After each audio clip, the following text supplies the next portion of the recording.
Ouvrir ensemble la parole de Dieu dans le livre de la Genèse, au chapitre 29.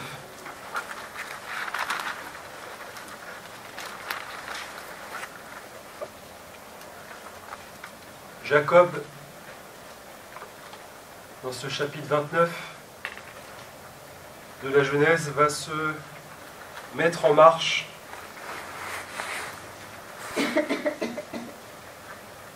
Il se mit en marche et s'en alla au pays des fils de l'Orient. Il regarda, et voici, il y avait un puits dans les champs. Et voici, il y avait à côté 3 troupeaux de brebis qui se reposaient, car c'était à ce puits qu'on abreuvait les troupeaux. Et la pierre sur l'ouverture du puits était grande. Tous les troupeaux se rassemblaient là.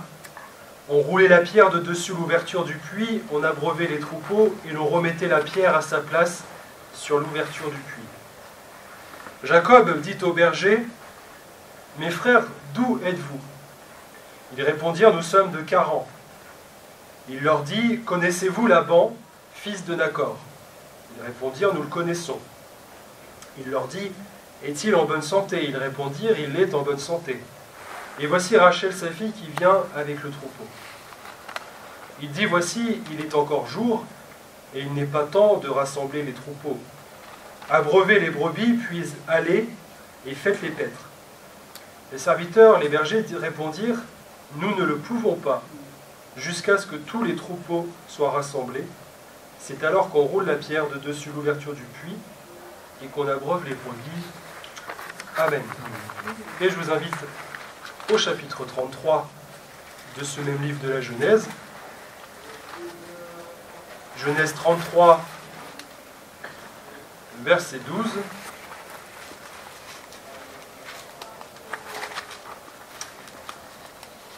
Ésaü dit, partons, mettons-nous en route, j'irai devant toi. Jacob lui répondit, mon Seigneur sait que les enfants sont délicats et que j'ai des brebis et des vaches qui allaitent. Si l'on forçait leur marche un seul jour, tout le troupeau périrait.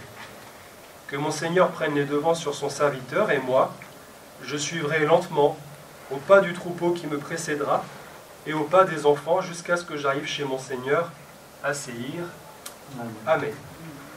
Alors, frères et sœurs, quand, en toute transparence, je lisais pour ma part, en fait, ces chapitres de la Genèse, mais ça m'a interpellé, en fait, il y a une pensée qui m'a interpellé, et j'ai senti qu'il fallait que ce matin, nous puissions la partager ensemble, parce que je crois qu'il y a dans ce message ce matin, en tout cas un message, j'ai envie de dire, particulier à l'Assemblée de Rouen. Bien sûr, la parole de Dieu, elle est universelle, elle est pour tous les peuples, toutes les assemblées, mais j'aimerais vraiment ce matin qu'on puisse partager ensemble une pensée qui sera particulière. Dans le contexte de ces deux passages que nous avons lus, de ces deux récits, nous avons quand même la personne de Jacob. Alors, dans le chapitre 29, Jacob est en fuite, et il vient de quitter, j'ai envie de dire presque précipitamment, ses parents, parce que c'est une des conséquences aussi de sa propre action, parce qu'il a usurpé la bénédiction qui était destinée à Ésaü en tant qu'aîné.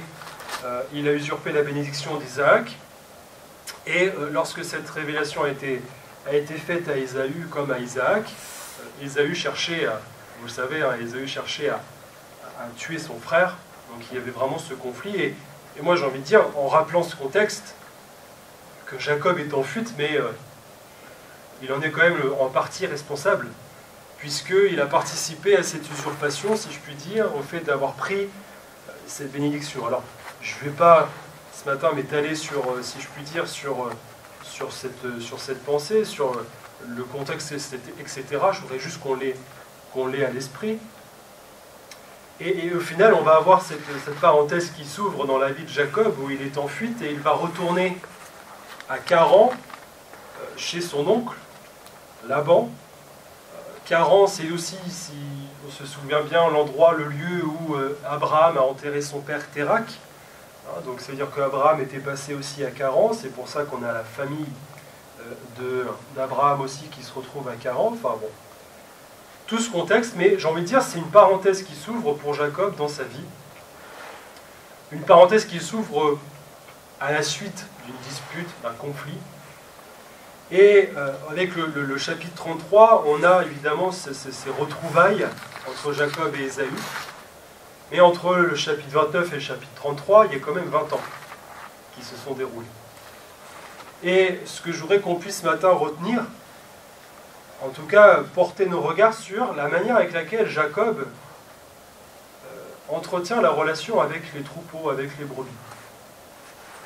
Dans ce chapitre 29, on l'a lu ensemble, Jacob, il se retrouve là, autour d'un puits avec des bergers, près de Charan, et il va avoir le désir d'ouvrir le puits qui est là et dire aux bergers, dire, ben voilà, on va pouvoir ouvrir le puits, et puis on va abreuver les brebis qui sont là, et les autres viendront par la suite s'abreuver. Mais la parole des bergers, pour moi, elle va nous concerner ce matin, parce que ces bergers vont dire, je vais les reprendre pour pas déformer, nous ne le pouvons pas jusqu'à ce que tous les troupeaux soient rassemblés.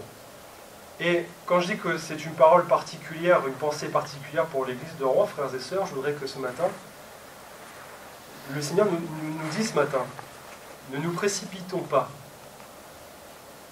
dans les choses qui concernent l'assemblée de Rouen. Je sais que le désir de nos cœurs, pour vous en particulier qui vivez dans l'assemblée, bien sûr, c'est de trouver un lieu, un local, de trouver un moyen, un endroit où on va pouvoir évangéliser, où on va pouvoir trouver vraiment un lieu où on va se rassembler, etc. Comme, j'ai envie de dire, une appartenance, comme toute assemblée a un lieu dans lequel elle se réunit. Mais si ce local n'est pas encore arrivé aujourd'hui, c'est qu'il y a une raison, et Dieu la connaît. Et ce local, il va arriver. Et j'ai envie de dire, c'est un peu cette pensée-là que Jacob, la pensée que Jacob a pu partager, c'est-à-dire que Jacob a voulu précipiter les choses avec ses bergers. J'ai envie de dire, quand même, il a peu d'expérience, Jacob, peut-être en la matière. Parce que dans la maison de ses parents, c'était pas celui qui était le chasseur, c'était Ésaü, c'est pas celui qui était forcément dans les champs, il était plutôt sous les tentes, avec sa mère, sans doute à faire la cuisine, etc. C'est ce que dit la parole de Dieu. Donc, bon, il n'a pas une si grande expérience que cela en tant que berger. Alors que les bergers, eux, ils connaissent. Eux, ils savent. Eux, ils savent très bien, ils sont dans un endroit qu'ils connaissent parfaitement, ils savent très bien qu'il faut attendre un certain moment que tout le troupeau, tous les troupeaux, parce qu'il précise bien que c'est plusieurs troupeaux, que tous les troupeaux soient rassemblés pour ouvrir le puits. Parce que nous le savons, dans cette région du monde, bien sûr, les chaleurs de la journée, etc., un puits doit être recouvert pour garder la fraîcheur, pour garder l'humidité, etc. Et on ne s'amuse pas, comme nous, on ouvrirait 36 fois la porte du frigo, on ne s'amuse pas à ouvrir 36 fois un puits, d'autant que c'est une pierre qu'il fallait manœuvrer. Mais au-delà de cette image, moi je crois qu'il y a vraiment cette pensée, frères et sœurs, et je le perçois comme ça, mais que le Seigneur, pour l'assemblée de Rouen, n'a pas encore assemblé tout le monde. D'accord ? Si on prend l'image du puits, le puits, c'est quand même cette source d'eau, c'est Jésus qui est symbolisé ici, c'est la personne de Jésus, et même avec la pierre qu'on roule, etc., ça nous rappelle forcément, ça nous ramène à des textes de l'évangile où on roulait la pierre du tombeau, etc. Mais le puits, c'est cette source d'eau vive, et donc moi j'ai envie de dire que pour que toutes les brebis, tous les troupeaux puissent venir s'abreuver au puits, à la source d'eau, il y a un temps. Et moi je crois que le Seigneur est en train de faire cette œuvre, en tout cas pour l'assemblée de Rouen, et qu'il nous demande de ne pas nous précipiter. Peut-être qu'il y a une logique humaine, des désirs humains, en disant, ben voilà, il y a un moment, c'est normal de chercher un local, par exemple, c'est normal de chercher à réunir des personnes, etc. Ça fait partie, depuis le temps que l'Assemblée de Rouen est constituée ici, ce sont des désirs, j'ai envie de dire, des aspirations légitimes. Mais le Seigneur dit, attendons. Parce que le risque, c'est peut-être d'ouvrir quelque chose qui ne va pas bénéficier à d'autres. Le Seigneur est en train, c'est lui qui est le bon berger, c'est lui qui ajoute à l'Église les brebis, c'est lui qui ajoute les âmes, c'est lui qui a dit dans sa parole, et on retrouve cela dans l'évangile de Jean, qui a dit « Je suis le bon berger, mais je suis la porte ». C'est lui, le Seigneur, qui dirige, c'est lui qui construit. Et vraiment, c'est une grâce aussi parce que, aujourd'hui, on sait très bien que même si nous sommes dans la dernière heure, dans les derniers temps, c'est toujours le Seigneur Jésus qui construit son Église. L'image des brebis, bien sûr, est très présente dans la parole de Dieu et elle est le symbole des chrétiens. Elle est le symbole de chacun. La brebis, c'est l'image qui est reprise par le Seigneur lui-même pour expliquer, pour illustrer ce qu'est l'Église, ce que doit être l'Église, ce que sont les chrétiens, ce que nous sommes vis-à-vis du Seigneur, et ce qu'il est aussi pour nous. Il est le bon berger. Et frères et sœurs, bien sûr, avec l'image du berger, le Seigneur a voulu aussi expliquer que sur la terre, toute la surface de la terre, les chrétiens formaient différents troupeaux, avec différents bergers à leur tête, c'est-à-dire avec des pasteurs, avec des serviteurs de Dieu, et on va retrouver tous les ministères dont accordés à l'Église dans Éphésiens 4, avec aussi, je le précise, mais celui d'anciens, d'accord?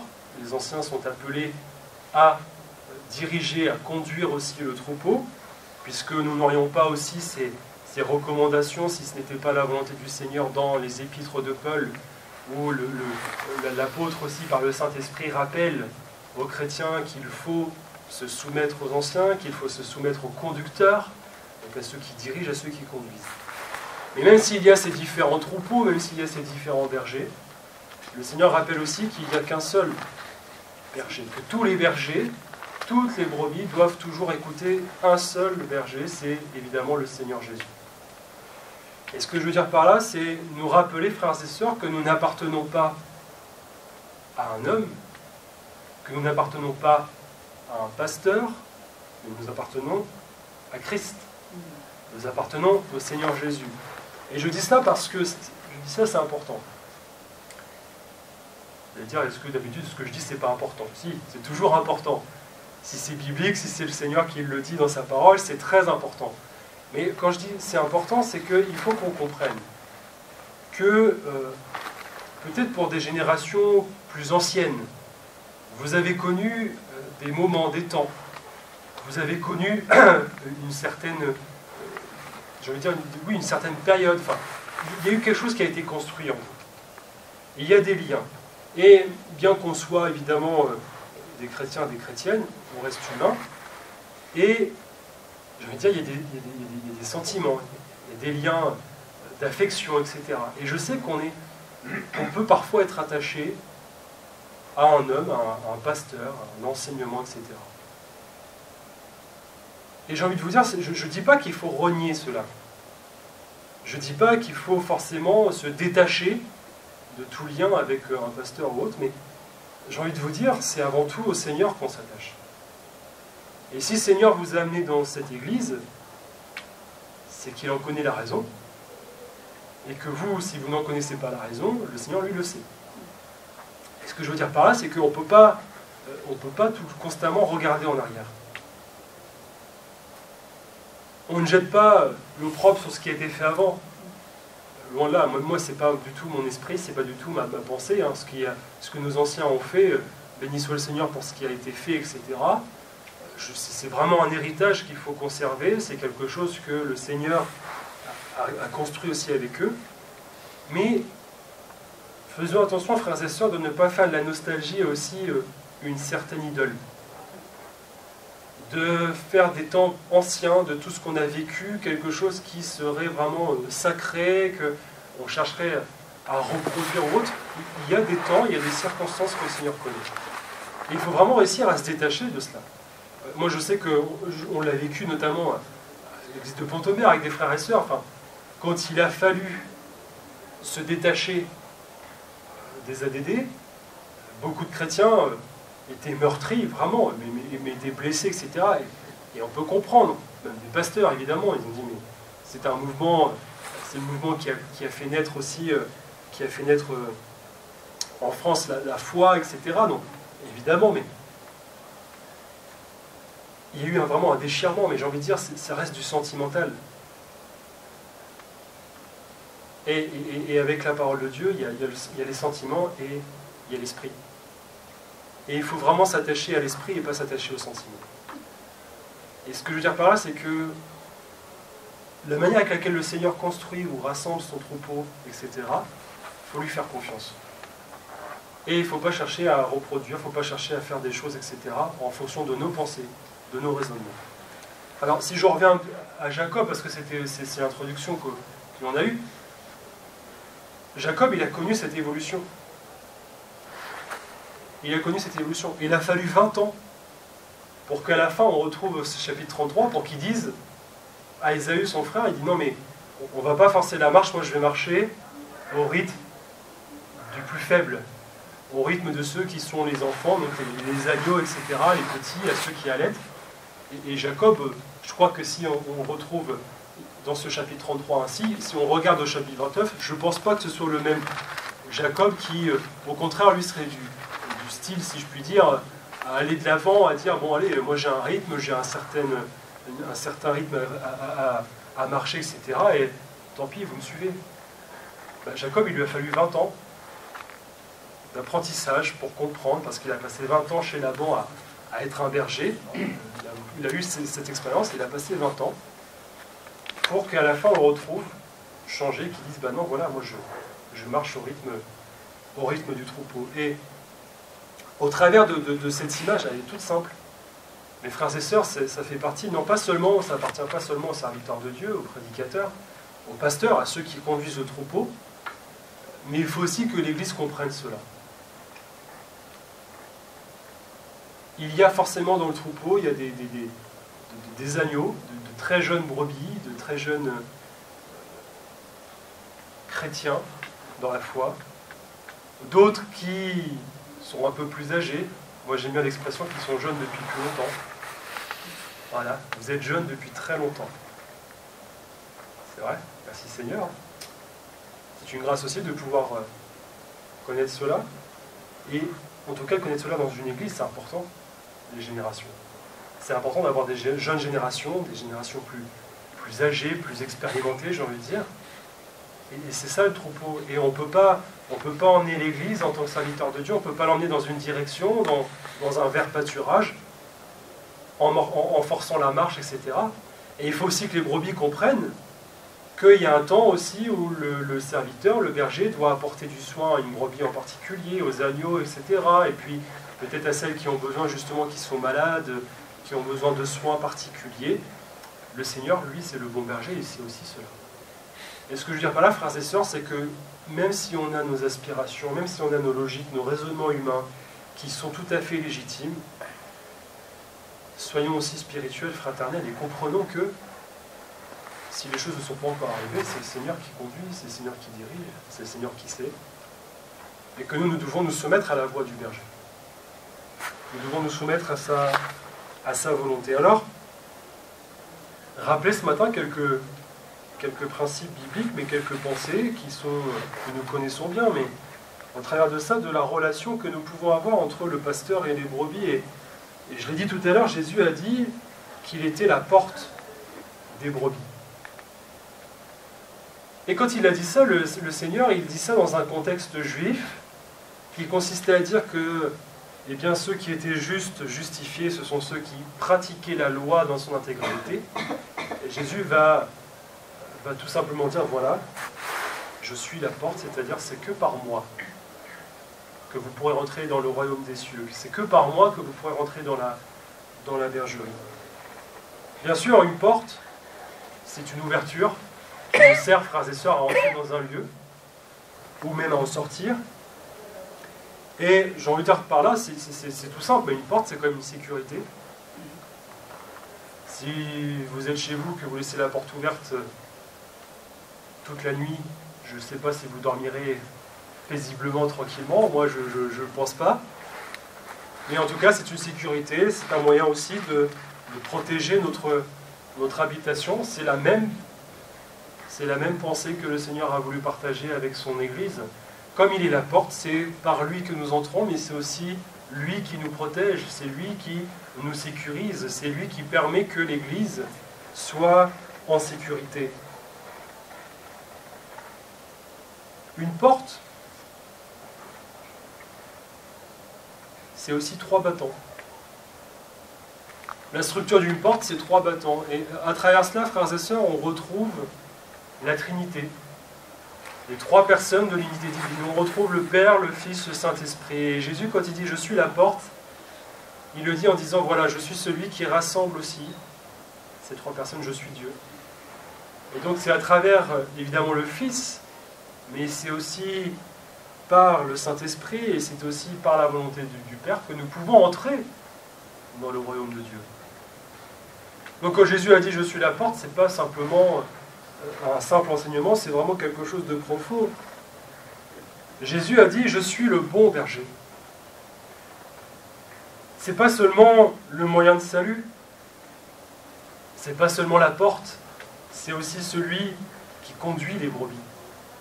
Ça m'a toujours interpellé parce que on aura du mal, nous, dans notre esprit humain, de comprendre que quelqu'un soit à la fois la porte et le berger. Parce que Jésus a dit « Je suis la porte », par laquelle le berger entre pour parler aux brebis.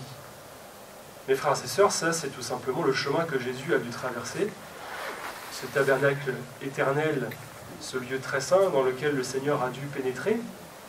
C'est ça ce que le Seigneur a fait. Et en disant « Je suis le bon berger qui passe par la porte », c'est cela, le bon berger, celui qui traverse le tabernacle éternel. Alors, il n'y a de bon que Dieu seul. Et c'est Jésus lui-même qui l'a dit. Donc si Jésus dit « Je suis le bon berger », Jésus affirme encore par là, par cet attribut divin, qu'il est le Fils de Dieu, qu'il est Dieu. Et que parce qu'il est Dieu, il est bon, et parce qu'il est bon, il prend soin de nous. Ne doutons jamais, frères et sœurs, de la bonté de Dieu à notre égard. Ne doutons jamais de l'amour que Dieu a pour nous. Et ne doutons jamais que le Seigneur, quoi que nous puissions connaître comme situation, le Seigneur prend soin de nous. Le Seigneur nous garde. Et vous le savez, on reprend évidemment ce psaume, mais le berger, il a 2 outils. La houlette et le bâton. Alors la houlette, c'est ce grand bâton qui sert, qui à l'extrémité est arrondi et qui sert tout simplement au berger de sélectionner, d'attraper ses brebis, et c'est un moyen pour lui parfois de diriger son troupeau, de reprendre la brebis qui est en train de s'écarter du chemin. C'est aussi un moyen pour lui de prendre la brebis pour l'amener à lui, parce qu'elle aurait besoin de soins particuliers ou autres. Et le Seigneur, c'est ce bon berger qui a cette houlette. Parfois, frères et sœurs, il faut reconnaître que le Seigneur a besoin d'utiliser la houlette pour nous reprendre, pour nous rattraper. Il prend aussi la houlette pour nous soigner, pour nous amener les soins dont nous avons besoin, frères et sœurs. Et c'est pas le bâton, la houlette, c'est pas le bâton.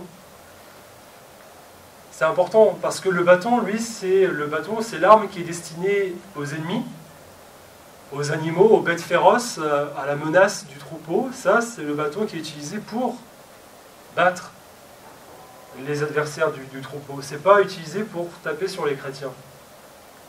C'est pas utilisé pour taper sur les brebis. Et j'ai envie de dire par là, ne confondons pas les deux choses. C'est important. Le Seigneur n'utilise pas le bâton pour nous battre, le Seigneur utilise la houlette. Et c'est pas la même chose. La houlette, c'est un soin particulier. La houlette, c'est vraiment un outil que le Seigneur emploie dans la douceur.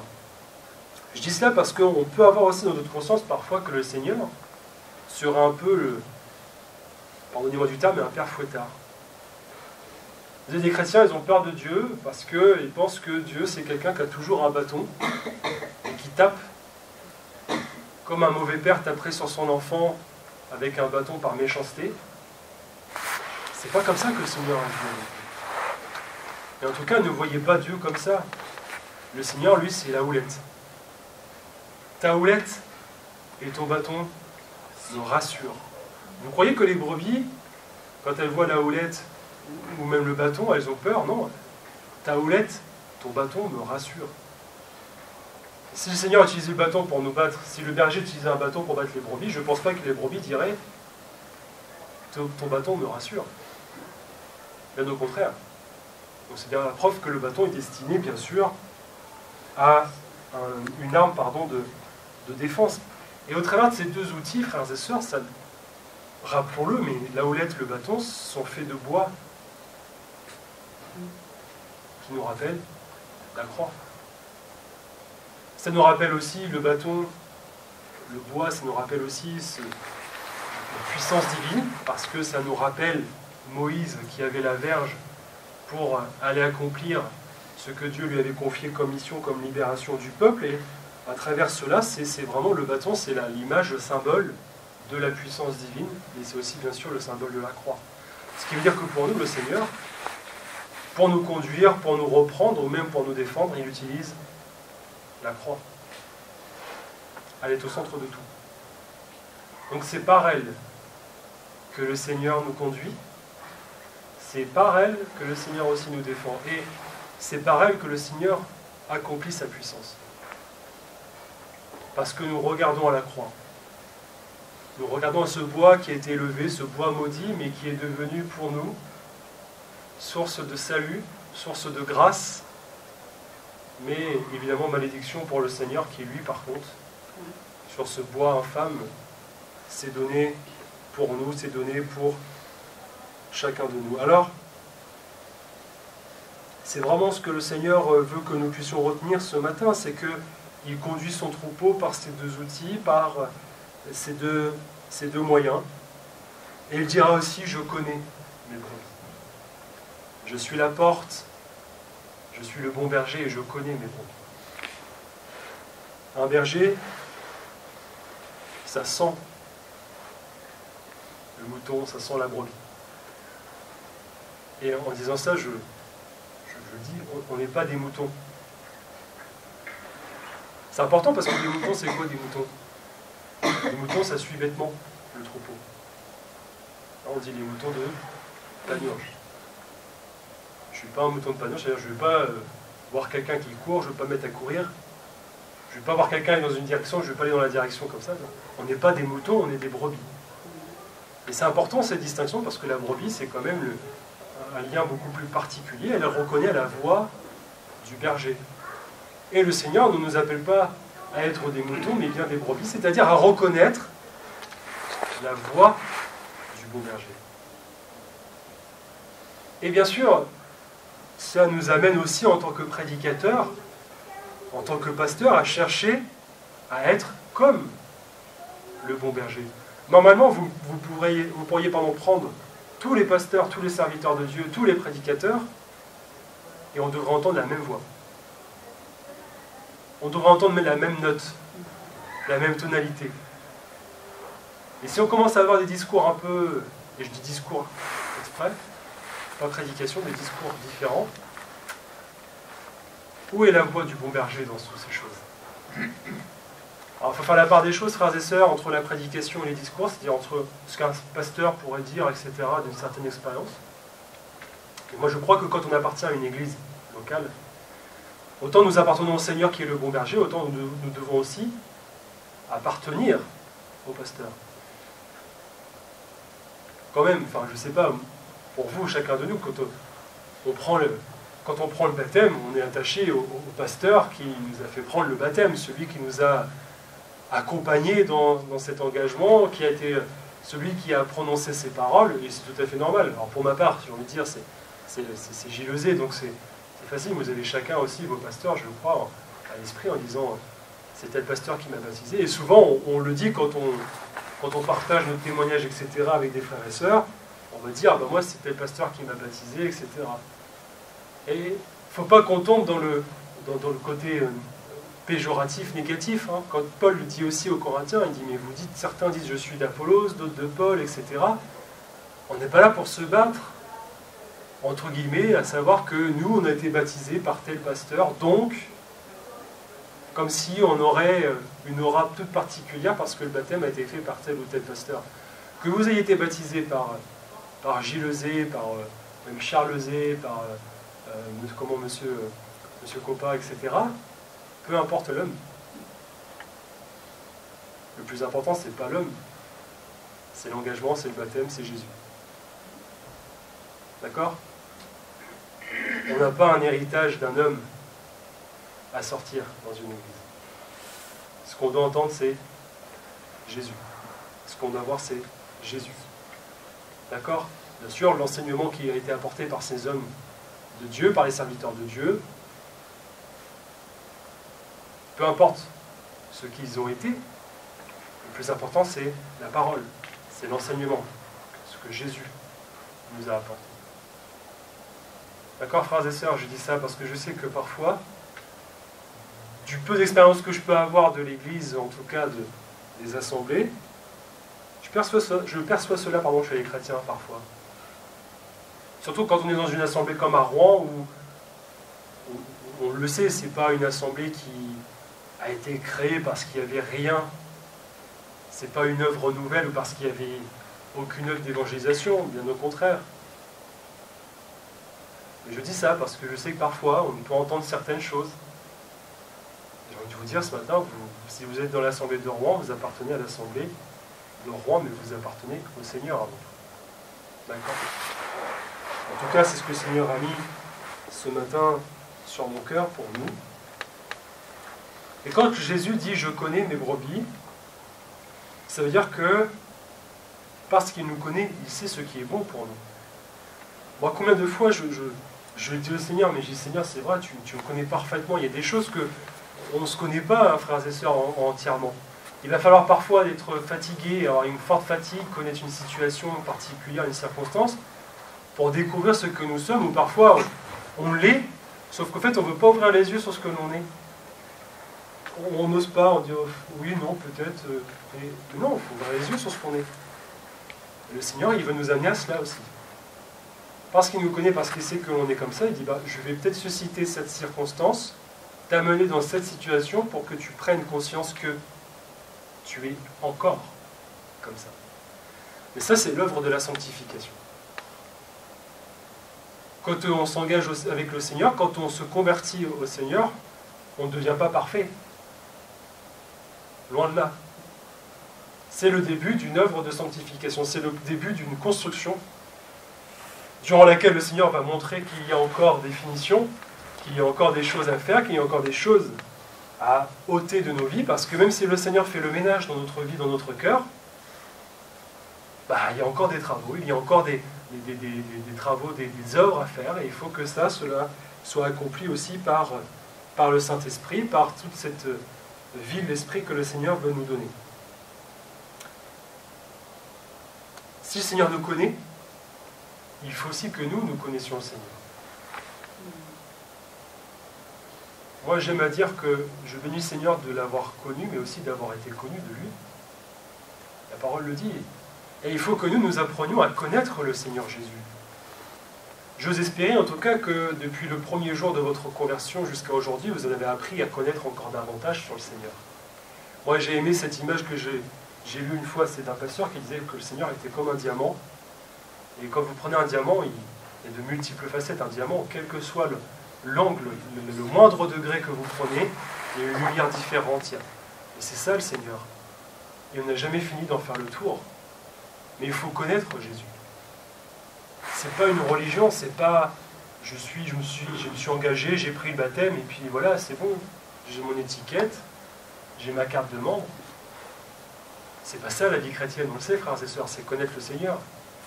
Et le Seigneur est une personne. Autant le Saint-Esprit aussi est une personne. Donc connaître le Seigneur, c'est aussi connaître le Saint-Esprit, c'est aussi à entrer dans cette vie de l'Esprit, à connaître le Seigneur de cette manière. Et c'est pour ça que le baptême dans le Saint-Esprit est important, parce qu'il est la prise de conscience de cette plénitude de l'Esprit, du Saint-Esprit, manifestée par le parlant. Mais le baptême dans le Saint-Esprit n'est pas une fin en soi, il est un commencement.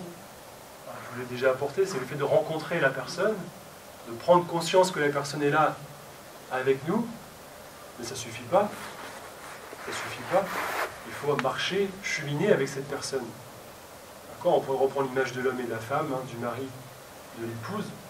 Le jour où on rencontre sa femme, son mari, c'est qu'une rencontre, c'est pareil avec le Saint-Esprit, avec le Seigneur. Il faut cheminer avec lui et on apprend à se connaître. on apprend à vivre ensemble. Alors voilà, le Seigneur a confié à son Église, eh bien, des pasteurs, des bergers, mais il a donné aussi à son Église sa parole. Et c'est à travers sa parole que nous devons marcher, c'est à travers sa parole que nous devons apprendre à connaître ce bon berger, à connaître le Seigneur Jésus. Alors, voilà, frères et sœurs, je ne vais pas m'étendre davantage ce matin. Je crois qu'on l'aura tous compris. Mais à la fois, je vais terminer, je vais conclure par là. Mais ce qu'il faut comprendre, c'est qu'à la fois, en tant que serviteur de Dieu, en tant que pasteur ou prédicateur, nous devons, nous, faire attention aux troupeaux que le Seigneur nous a confiés. C'est-à-dire que nous aurons une attention particulière à avoir sur chacun, sur chacune d'entre vous. Et il faut aussi que l'Église prenne conscience que le serviteur de Dieu, le pasteur, et bien sûr à travers eux, dans la prédication, le Seigneur, prend soin aussi chacun les uns des autres. Et s'il faut que le troupeau marche plus lentement, au risque de perdre une brebis parce que celle-ci est faible ou parce qu'elle est jeune, etc., le Seigneur sait ce qu'il fait. Et les brebis les plus vigoureuses, les plus aguerries, ralentissent le pas aussi, prennent le temps de marcher aussi avec cette brebis. C'est important, vous savez, d'accueillir aussi les jeunes convertis. Alors, vous le savez, bien sûr, c'est important, et le rôle des brebis les plus anciennes est aussi là, c'est de prendre soin de ces jeunes qui s'engagent avec le Seigneur. Alors, que le Seigneur bénisse l'Église de Rouen. Gardez, frères et sœurs, vraiment la foi et la conviction que le Seigneur est en train de tout faire. Ne soyez pas démunis sur le fait que le Seigneur ne donne pas encore le local, que le Seigneur n'est pas encore... Le Seigneur sait très bien comment son Église doit vivre. Je sais, je le partage encore une fois. C'est important les réunions de semaine aussi. Je sais que c'est un moment important parce qu'on se retrouve en réunion de prière et on aimerait aussi avoir cette vie de l'Église. C'est normal. Bon, pour le moment, si on est encore à avoir des réunions pour le dimanche et le lundi, je sais, je partage avec les frères et sœurs de l'Assemblée, je sais très bien que ça peut être long la semaine. Passer du lundi au dimanche sans réunion, etc. Mais le Seigneur sait ce qu'il fait. Et le jour ou au moment où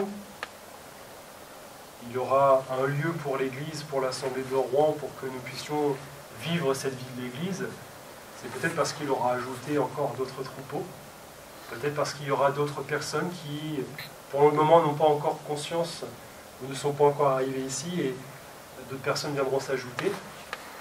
Mais alors ne nous précipitons pas d'ouvrir le puits avant que ces brebis ne soient arrivées, pour qu'elles puissent s'abreuver, sachant aussi être à l'écoute de ce que le Seigneur sait, de ce que le Seigneur veut pour son Église, parce que lui seul sait ce qui est bon et parfait.